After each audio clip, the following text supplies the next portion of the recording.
देश में लोकसभा चुनाव का बिगुल है वह बज चुका है, लेकिन हरियाणा सरकार पिछले 4 साल से जननायक जनता पार्टी और बीजेपी के गठबंधन से वो चल रही थी। अब जननायक जनता पार्टी और बीजेपी का गठबंधन है वो टूट चुका है, जिसके बाद हरियाणा में जननायक जनता पार्टी का कड़े जो तरीके से विरोध है वो हो रहा है। किसान नेता हमारे साथ मौजूद हैं, सुरेश कोत। सर, एक लंबा समय है किसान आंदोलन का, हमने देखा ग्राउंड जीरो पर आप मौजूद थे, चुड़ूनी ग्रुप वहाँ पर मौजूद था, भारतीय किसान यूनियन, राकेश टिकैत, बड़े बड़े चेहरे हैं। उस किसान आंदोलन में ये कह रहे थे कि हम बीजेपी सरकार का विरोध है वो करेंगे। अब वो समय आ गया है जब आप कहते थे कि वोट की चोट से मोदी को सरकार से बाहर है वो करेंगे। किस तरह की रणनीति है वो तैयार की जा रही है, खासकर किसान यूनियनों द्वारा? देखिए, पिछले दिनों संयुक्त मोर्चा ने दिल्ली में एक रैली करी थी। हमने अपनी एक रणनीति घोषित कर दी। हमने लगभग एक सवालों की लिस्ट निकाली। राष्ट्रीय स्तर पे जो हमारे केंद्रीय सवाल है वो एमएसपी की गारंटी मांगना क्या किसान का गुनाह है?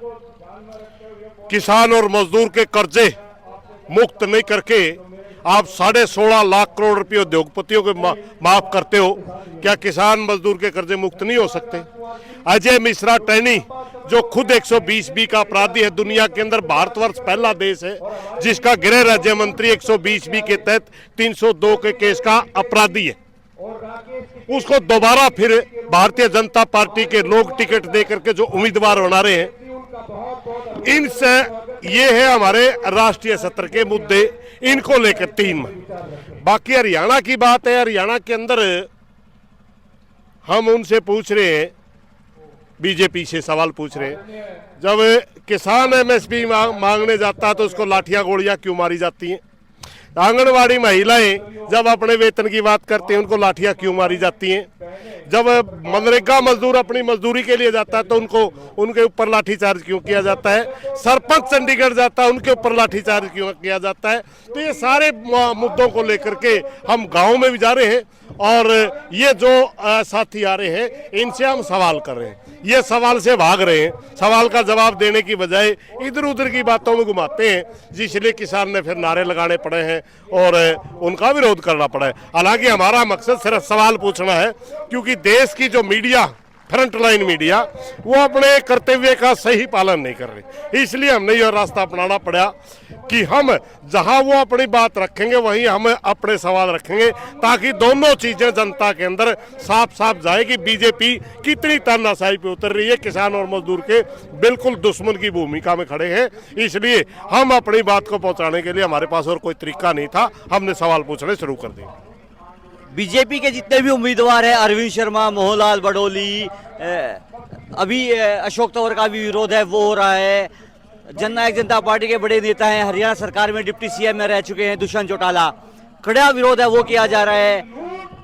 कब तक ये जारी रहेगा? क्योंकि हमने पिछली बार जब चुनाव है हम देख रहे थे कोच साहब जिसका विरोध हो रहा था वही जीत रहा था। क्या कोई रणनीति के तहत तो चुनाव नहीं लड़ रही बीजेपी की, विरोध करवाओ और जीतो? देखिए, मैं एक बात बताऊंगा, एक तो आपके चैनल के माध्यम से मैं प्रार्थना करना चाहूंगा किसानों से, हमने सवाल पूछने का कहा है, रोड के ऊपर रोकने का नहीं। अगर हमारे सवालों का जवाब नहीं देता तो हम काला झंडा लेकर के रोड के किनारे खड़े होंगे, इनके खिलाफ नारे लगाएंगे। फूवड़पन अगर कहीं आता है, इनकी सभाओं के अंदर कहीं डिस्टर्बेंस आता है, तो ये लोग बड़े सातिर हैं, हमें इस बात का पता है। इससे हमारे आंदोलन को हिसाब दो जवाब दो, हिसाब अभियान का नाम है, हिसाब दो जवाब दो। इसको ये जातिवाद की तरफ के लेके जाएंगे, धर्मवाद की तरफ लेके जाएंगे, ये इसका फायदा उठाने की कोशिश करेंगे। हमने किसी भी राजनीतिक पार्टी का टूल किट नहीं बनना। हमारे बीच में विपक्ष के लोग भी आ सकते हैं जो हमारे आंदोलन को भटका करके उनको व्यक्तिगत कुछ नारे लगाएंगे। हमारा व्यक्ति के खिलाफ विरोध नहीं है, हमारा विरोध पार्टी के खिलाफ है। जो पार्टी सत्ता में है, जिन किसानों के ऊपर लाठियां चलाई, उनका विरोध है, न व्यक्ति का विरोध नहीं है। अरविंद शर्मा हो, मोहनलाल बडोली हो, अशोक तंवर हो, या और भी बीजेपी के जिन्हें कैंडिडेट में नाम नहीं लेना था, उनका नहीं है। सर, जननायक जनता पार्टी के बड़े अलग टाइप का मामला है, वो अलग टाइप का मामला है। वो लोग हमारे जो किसाना का मजदूरों जो लाठियां लग गई, अगर बीजेपी 20% दोषी है, वो 80% दोषी है। 100% लोग किसानों का वोट लेके और उल्टा किसानों को एक बीमारी बता के दे किसान आंदोलन है, उनका विरोध दूसरा है कि उनका तो आपने सवाल ही नहीं करना चाहिए, वो तो पार्टी नहीं हरियाणा में रही, पार्टी ही नहीं रही। बीजेपी तो हरा दी थी, किसानों ने 40 विधायक आए थे। दोषी कौन है 5 साल तक सरकार चलवाने वाला? दुष्यंत चौटाला है। किसानों के खिलाफ जितने कानून बने, लाठियां पड़ी, मजदूरों के तो पर लाठियां पड़ी, इस सब का दोषी दुष्यंत चौटाला है। इसलिए दुष्यंत चौटाला का तो वो लोग विरोध कर रहे हैं, मैंने सारी वीडियो देखी, जो उनके वोटर थे वो तो उससे जवाब पूछ रहे हैं, भाई मैं हमारे वोट लेके और तो किसकी जेब में डाले? वो तो उसका खुद का वोटर ज्यादा विरोध करे। सर, अभी खनौरी बॉर्डर पर और शंभू बॉर्डर पर किसानों का आंदोलन है, वो लगातार जारी है। संयुक्त किसान मोर्चा जिसकी स्थापना है वो किसान आंदोलन के दौरान है, वो हुई थी, वो उस आंदोलन से कहीं ना कहीं बैकफुट पर नजर आ रहा है। सुरेश कोत का क्या सोचना है? क्या उस आंदोलन का समर्थन है? वो करना चाहिए एसकेएम को, जो कि जिसकी स्थापना मैं फिर एक बार आपको बता देता हूँ, जिसकी स्थापना किसान आंदोलन के दौरान हुई थी। आपने भी देखा, हमने भी देखा। वो एसकेएम उस आंदोलन को क्यों समर्थन नहीं कर रहा है? क्या कोई पेश फंसा हुआ है या किसान नेताओं के आपस में विचार है वो नहीं मिल रहे हैं? देखिए, जब आंदोलन संपन्न हो गया उस समय विचारों में थोड़ा सा किसान आंदोलन के नेताओं में फर्क आ गया था। राजनीतिक गैर राजनीतिक के नाम से हमारे बीच से कुछ साथी इलेक्शन लड़ने चले गए थे। फिर वो जब वापिस आए अपनी माफी मांग करके मोर्चा में शामिल होना के लिए आए, तो बहुत से साथियों ने कहा हमारे साथी इनको ले लेना चाहिए। बहुत से साथी कहने लगे इनको वापिस नहीं लेना चाहिए। इसमें गैर राजनीतिक नाम से एक संयुक्त मोर्चा बना, अपना अलग ग्रुप बना गया मोर्चा से नारे। उन साथियों ने ये आंदोलन शुरू कर दिया। हमने तुरंत उनका समर्थन करने के लिए कॉमन एजेंडा हमारा एक हो, सब मिलके आंदोलन लड़े, ये सारा का सारा समझते हुए हमने उनको आंदोलन में सपोर्ट करने की भी कोशिश करी। हालांकि सरकार ने हमारे को नहीं जाने दिया। 7 दिन तक हम खेड़ी चोपटा में रहे, लाठी भयंकर लाठी चारा, 400 लोगों को चोटें लगी और 6 मेंबर की बड़े सीनियर लोगों की हमने कमेटी बनाई उनसे बात करने के लिए कि आप एक कॉमन एजेंडे के ऊपर, हालांकि अपने अपने संगठन अपने अपने विचार है, मगर एक कॉमन एजेंडा तो हमारा एक बन सकता है। एमएसपी तो सबको चाहिए, कर्ज मुक्ति सबको चाहिए, तो हमने 6 मेंबरों की कमेटी बनाई उनसे बात करने के लिए। वो हमारी कमेटी ने, संयुक्त मोर्चा की कमेटी ने बार बार उनसे अप्रोच की, बार बार कोशिश करी, मगर कहीं न कहीं वो साथी हमारी कमेटी से मिलना क्यों उचित नहीं समझा, ये तो वो साथी बताएं।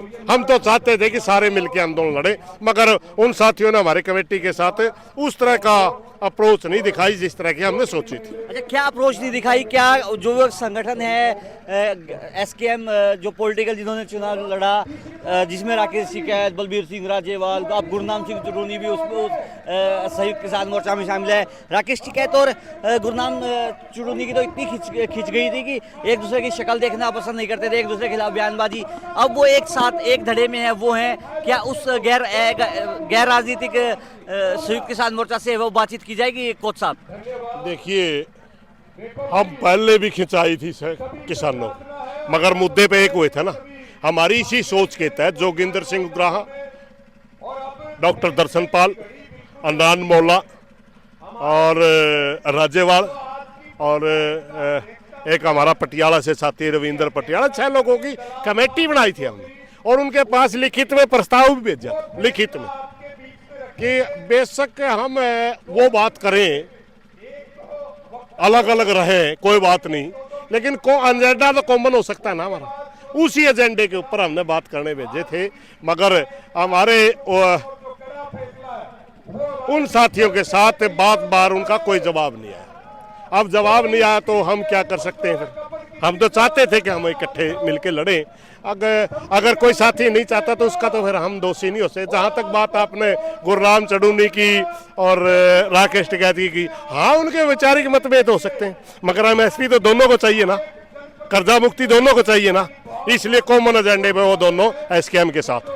देखिए, सुरेश कोत हमारे साथ मौजूद थे। इन्होंने साफ तौर पर कहा कि दुष्यंत चौटाला का बहिष्कार है वो वोटर कर रहा है जिन्होंने दुष्यंत चौटाला की पार्टी को वोट दिया था। इन्होंने कई अन्य मुद्दों पर भी पंजाब केसरी से खास बातचीत की।